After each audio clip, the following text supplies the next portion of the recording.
I should have been a cowboy. I should have learned to rope and ride, wearing my 6-shoe, riding my pony on a cattle drive. Hey guys, Dal here today. What I want to talk today about is the concept of shame and how much power it has over shaping and controlling our lives. You may notice I got a cup of coffee in my hand. And this is actually intentionally part of what I'm talking today about. If you've been watching my videos very long, I've mentioned it occasionally, and you can also probably tell that I struggle with my voice.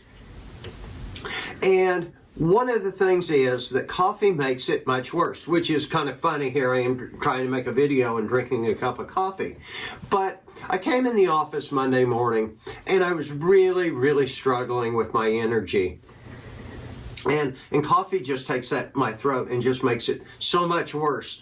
And so anyway, I came in and I as I was going down the hall, I told my staff, I said, you know, I'm very ashamed of myself today. I said, I had 2 cups of coffee to try to get motivated. And as we started to talk, it opened up a subject. And we got to talking about how powerful shame is.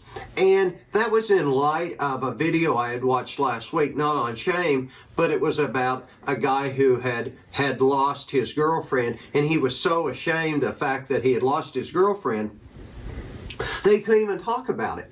And it inspired me to make today's video. I hadn't planned to make a video today or any time about shame, and I realized how powerful it is. I want to make a distinction about the kind of shame that serves a purpose in society and the kind of shame that I'm actually talking about. Yesterday I was watching the news, and the jury on the Sandy Hook victims and families versus Alex Jones came back with a verdict of slightly under $1 billion. That kind of shame, or shamelessness as the case may be, is a good thing to discourage people from doing things that hurt yourself, or in that case hurting others.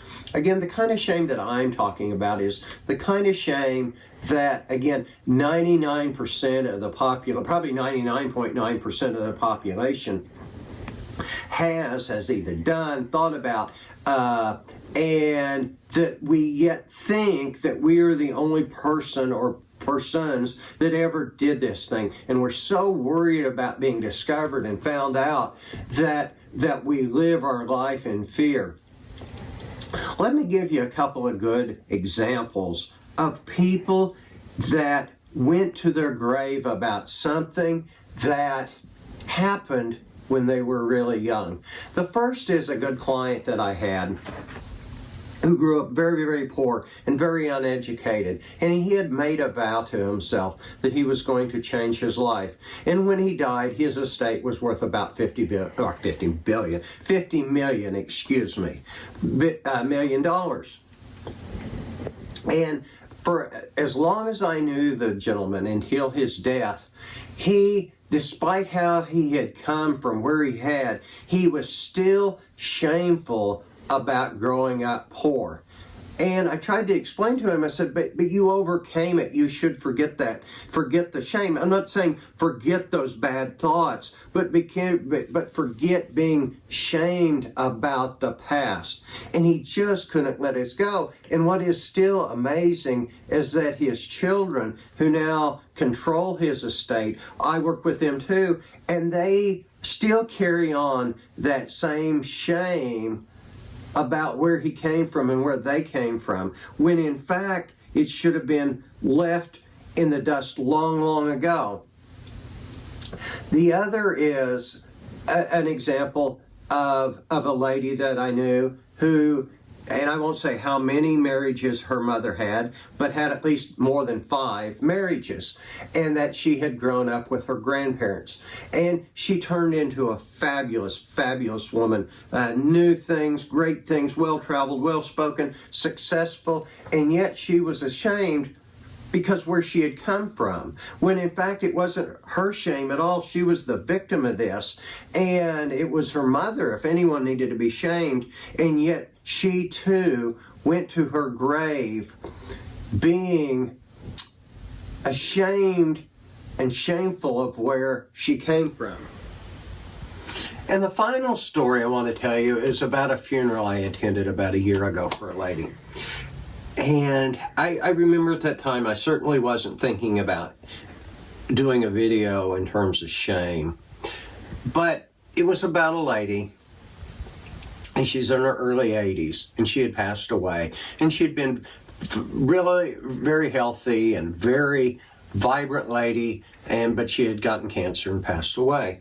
And at the funeral itself, and everybody pretty well knew this about her, that she had, before she had gotten married, and of course this is a little bit older time, but she was pregnant when she got married, and that her and her husband had gotten married for that reason.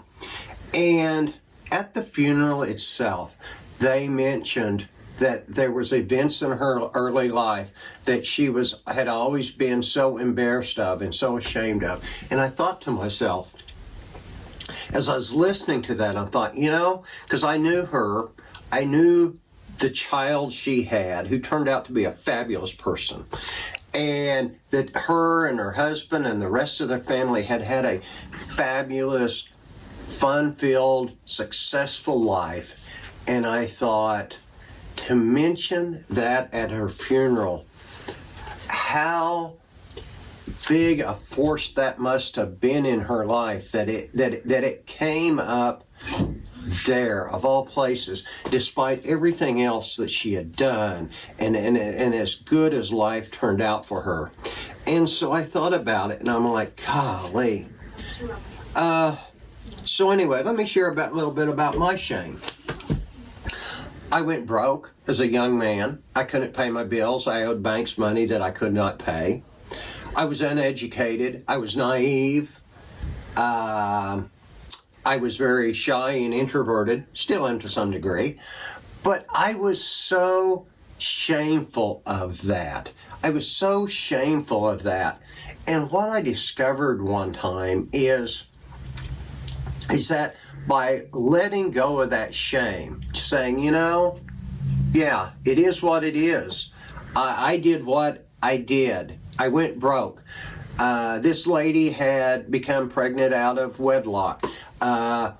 One lady had a mother who'd been married over 5 times.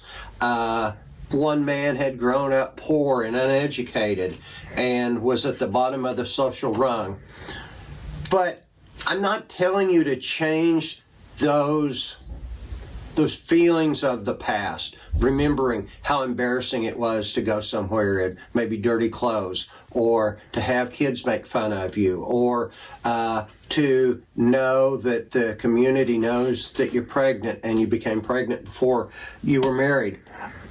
Those are real feelings and they don't go away. But what I'm talking about is to look at it and take that power away, because the minute you accept and forgive yourself, to use kind of a religious way of looking at it, to forgive yourself, and as all of a sudden the power goes away.